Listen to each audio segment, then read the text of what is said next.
My name is Bitten Johnson. I'm a sugar addict, and I've been since I was about 45 years old. I'm a nurse and also been working for 24 years and met more than 6,000 patients that have told me very touching stories about their battle with food. This video series will be about sugar addiction, what it is, what you do if you have it, how can you recover. And in this first video, we will be talking about what is sugar addiction.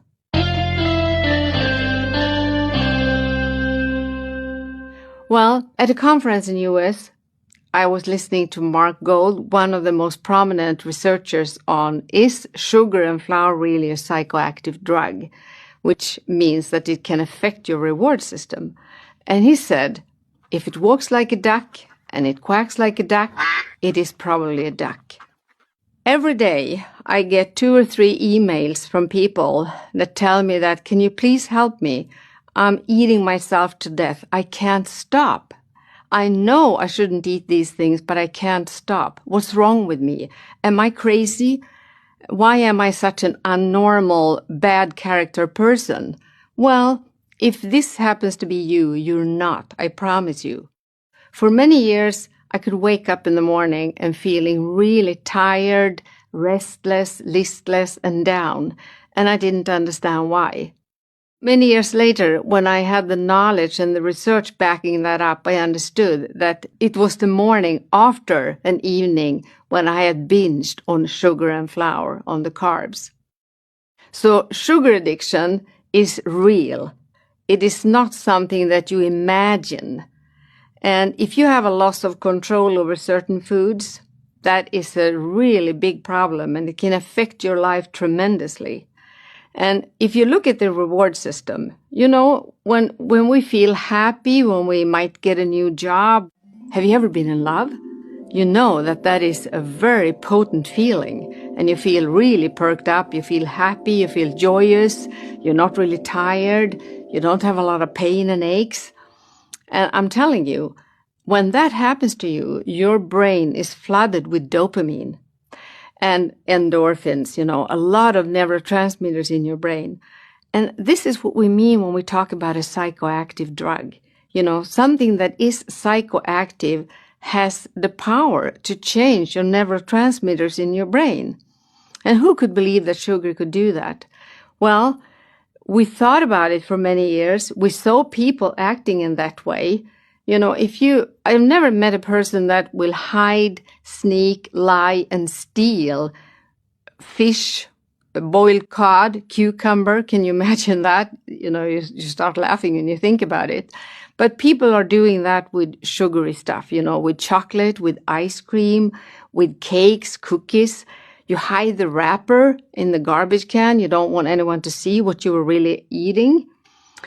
And you know, it's food. You should be able to handle food, shouldn't you? Well, you know, if you look back more than 60 years, the kind of stuff that's in the food today was not there. It wasn't so much processed foods. It wasn't added sugar and everything.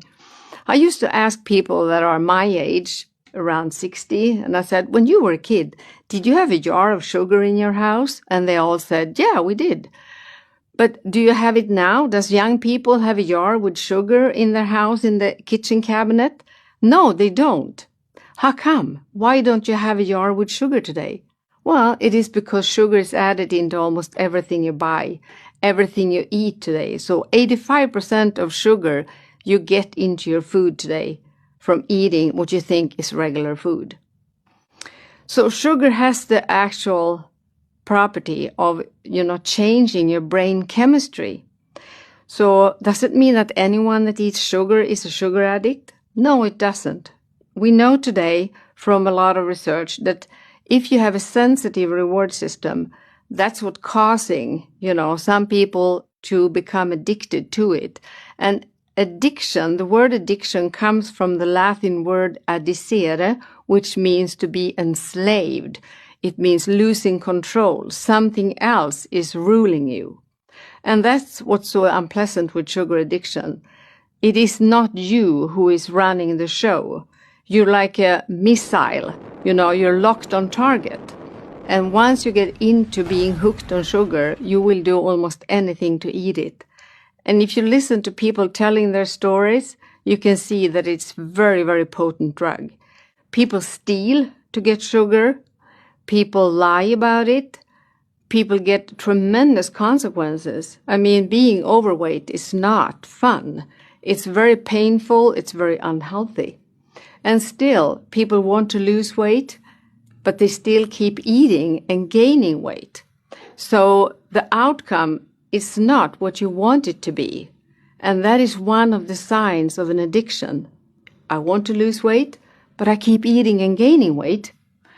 And then something is very wrong. You're not a bad person, believe me. You're not psychologically sick. You have a very, very potent changed brain chemistry. And that is from a lot of processed food that we have in our grocery stores today. And that's really sad.